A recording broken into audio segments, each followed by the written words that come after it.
दूर किसी गांव में एक जमींदार अपनी दो पत्नियों के साथ रहता था। जमींदार की पहली पत्नी चांदनी दिखने में थोड़ी सांवली थी, इसलिए जमींदार अपनी पहली पत्नी से प्यार नहीं करता था। लेकिन चांदनी दिल की बहुत ही ज्यादा अच्छी थी। वो सबसे बहुत ही ज्यादा प्यार से बात करती थी और वो बहुत ही ज्यादा भोली भी थी। वहाँ जमींदार की दूसरी पत्नी वीरा तो बहुत ही ज्यादा घमंडी थी। वो हमेशा ही चांदनी को नीचा दिखाती थी। जमींदार भी अपनी दूसरी पत्नी से बहुत ही ज्यादा प्यार करता था, क्योंकि वो बहुत ही ज्यादा सुंदर थी। जमींदार अपनी पहली पत्नी से नफरत करता था, क्योंकि वो बहुत ही ज्यादा सांवली थी और वो बहुत ही ज्यादा गरीब भी थी, इसलिए वो चांदनी से प्यार नहीं करता था। अरे ओ चांदनी, चांदनी, अरे चांदनी, क्या तुझे सुनाई नहीं दे रहा है? अरे चांदनी, क्या मैं पागल हूँ जो तुम्हें आवाजें लगा रही हूँ? मुझे पता है तुम्हें सब सुनाई दे रहा है। आप इधर तभी वहाँ पर चांदनी आ जाती है। जी दीदी बताएं, आप इतनी गुस्से में क्यों हैं? और आप मुझे इतनी तेज आवाजें क्यों लगा रही हैं? चांदनी, क्या तुम बहरी हो? क्या तुम्हें सुनाई नहीं दे रहा, या फिर ना सुनाई देने का बहाना बना रही हो? पर बहन, मैं ना सुनने का नाटक क्यों करूँगी? क्योंकि मैं तो बहुत ज्यादा सुंदर हूँ, इसीलिए तू मेरी बात का जवाब नहीं दे रही थी। मुझे पता है कि तुम मुझसे जलती हो कि पतिदेव मुझसे प्यार करते हैं। वो मेरे आगे पीछे फिरते रहते हैं क्योंकि मैं बहुत खूबसूरत हूँ। और कहा तुम इतनी काली और इतनी बदसूरत हो। मुझे पता है कि तुम जरूर मुझसे जलती ही होगी। खैर छोड़ो, तुमसे बहस करने का कोई इरादा नहीं है मेरा।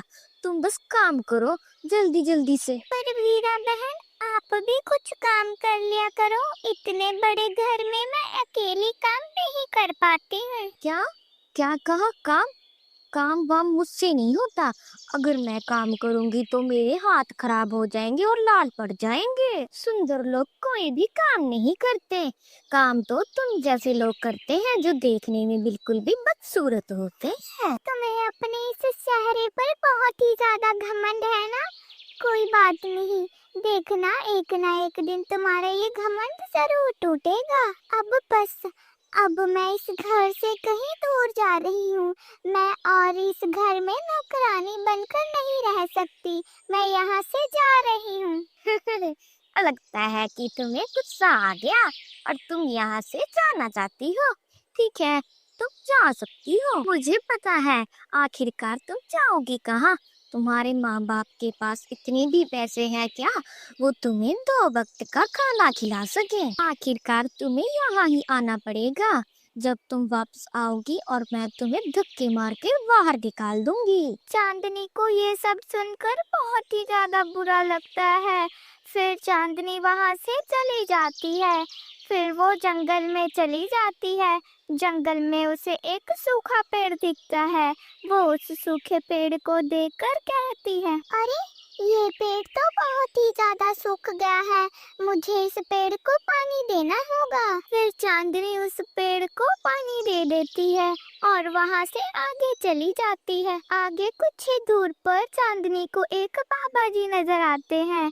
चांदनी उन बाबा जी से कहती है, बाबा जी मुझे माफ कीजिए, मैं आपकी ध्यान में बाधा डाल रही हूँ, लेकिन बाबा जी मुझे आपसे कोई बात करनी है। बोलो बेटी, आखिर तुम्हें क्या काम है और तुमने मुझे क्यों बुलाया है? बाबा जी मेरा नाम चांदनी है। मेरे पति की 2 पत्नियां हैं।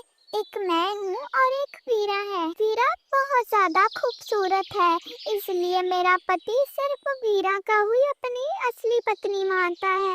मैं थोड़ी सांवली हूँ और थोड़ी बदसूरत भी हूँ, इसलिए मेरा पति मुझे बिल्कुल भी प्यार नहीं करता है। बेटी, मैं सब जानता हूँ। तुम यहाँ से सीधा जाओगी, बड़े पेड़ के पास एक नदी दिखाई देगी। उस नदी के पास जाकर उस पानी से अपना मुंह धो लेना और तुम बहुत ही ज्यादा सुंदर हो जाओगी। चांदनी ऐसा ही करती है जैसे उसे बाबा जी ने कहा था। फिर जैसे ही वो नदी से अपना मुंह धोती है वो तो बहुत ही ज्यादा सुंदर बन जाती है। फिर वो बाबा जी के पास आती है और कहती है, बाबा जी, जैसा आपने कहा था मैंने वैसे ही उस नदी में से अपना मुंह धो लिया और मैं इतनी ज्यादा सुंदर बन गई। अब मैं बहुत ही ज्यादा खुश हूँ। बाबा जी आपका बहुत बहुत धन्यवाद। मैं आपका ये एहसान कभी नहीं भूलूंगी। अब तो चांदनी वीरा से भी ज्यादा खूबसूरत लग रही थी। फिर चांदनी घर वापस लौट जाती है। वीरा चांदनी को देखकर कहती है, अरे बाप रे, तुम तो इतनी काली क्योटी थी, तुम इतनी सुंदर कैसे बन गई? अरे बहन, तुम तो मेरी छोटी बहन जैसी हो। तुम मुझे बताओगी तुम इतनी सुंदर कैसे बन गई हो? फिर चांदनी वीरा को सारी बात बता देती है। अरे ये कितनी बेवकूफ है, इसने तो सब सच मुझे बता दिया।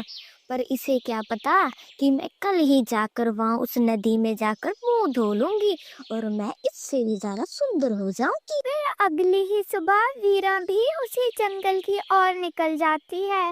रास्ते में वीरा को वही पेड़ दिखता है जो कि बिल्कुल ही सूखा हुआ था, लेकिन वीरा उस पेड़ पर ध्यान नहीं देती है और आगे चली जाती है। आगे जाकर वीरा को वही बाबा जी मिलते हैं और फिर वीरा उन बाबा जी से कहती है, अरे ओ बाबा, मैंने सुना है कि यहाँ पे एक नदी है, उस नदी में मुंह धोने से इंसान खूबसूरत हो जाता है। मुझे बताओ वो नदी कहाँ है ताकि मैं और भी ज्यादा खूबसूरत हो जाऊं। अरे बेटी, तुम यहाँ से सीधा जाओगी, एक बड़े पेड़ के पास है वो नदी। पर बेटा, तुम ध्यान रखना, उस नदी के पानी के साथ तुम एक बार ही मुंह धोना। फिर वीरा आगे जाती है।